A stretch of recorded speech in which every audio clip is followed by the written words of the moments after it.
Ésaïe, chapitre 7. Il arriva, du temps d'Akaz, fils de Jotham, fils d'Ozias, roi de Juda, que Rétsine, roi de Syrie, monta avec Pécache, fils de Remalia, roi d'Israël, contre Jérusalem pour l'assiéger. Mais il ne put l'assiéger. On vint dire à la maison de David, « Les Syriens sont campés en Éphraïm. » Et le cœur d'Akaz et le cœur de son peuple furent agités, comme les arbres de la forêt sont agités par le vent.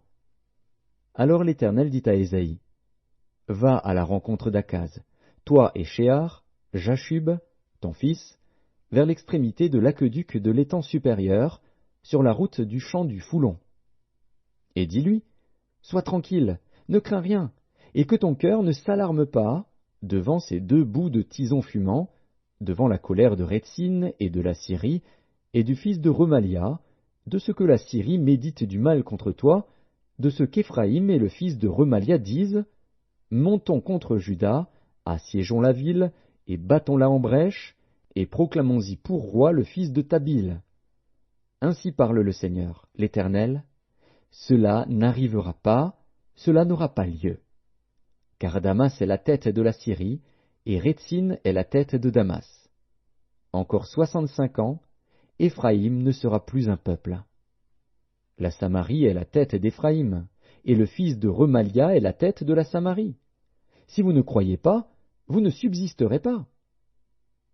L'Éternel parla de nouveau à Akaz et lui dit, « Demande en ta faveur un signe à l'Éternel, ton Dieu.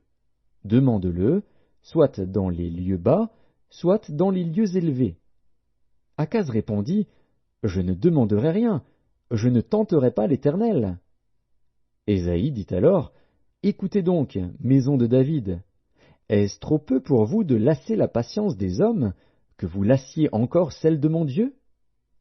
C'est pourquoi le Seigneur lui-même vous donnera un signe. Voici, la jeune fille deviendra enceinte, elle enfantera un fils, et elle lui donnera le nom d'Emmanuel. Il mangera de la crème et du miel, jusqu'à ce qu'il sache rejeter le mal et choisir le bien. Mais avant que l'enfant sache rejeter le mal et choisir le bien, le pays dont tu crains les deux rois sera abandonné. L'Éternel fera venir sur toi, sur ton peuple et sur la maison de ton père, des jours tels qu'il n'y en a point eu depuis le jour où Éphraïm s'est séparé de Juda, le roi d'Assyrie. En ce jour-là, l'Éternel sifflera les mouches qui sont à l'extrémité des canaux de l'Égypte, et les abeilles qui sont au pays d'Assyrie. Elles viendront, et se poseront toutes dans les vallons désolés, et dans les fentes des rochers, sur tous les buissons et sur tous les pâturages. En ce jour-là, le Seigneur rasera, avec un rasoir pris à louage, au-delà du fleuve, avec le roi d'Assyrie, la tête et le poil des pieds. Il enlèvera aussi la barbe. En ce jour-là, chacun entretiendra une jeune vache et 2 brebis. Et il y aura une telle abondance de lait qu'on mangera de la crème, car c'est de crème et de miel que se nourriront tous ceux qui seront restés dans le pays. En ce jour-là, tout lieu qui contiendra 1000 ceps de vigne, valant 1000 cycles d'argent, sera livré aux ronces et aux épines. On y entrera avec les flèches et avec l'arc, car tout le pays ne sera que ronces et épines.